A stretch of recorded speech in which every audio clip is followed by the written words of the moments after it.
Drugs case దర్యాప్తు ముమ్మరం చేశారు పోలీసులు. నిందితుడు కెల్విన్ ను చర్లపల్లి జైలు నుంచి కస్టడీలోకి తీసుకుంది సిట్.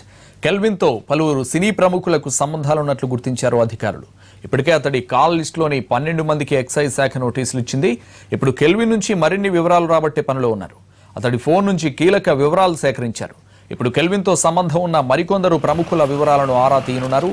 కెల్విన్ తో పాటు ప్రకృదీన్ వాహిద్ ను విచారిస్తున్నారు. దీంతో మరికొందరు బిగ్ షాట్స్ పేర్లు బయటకు వచ్చే అవకాశం ఉంది.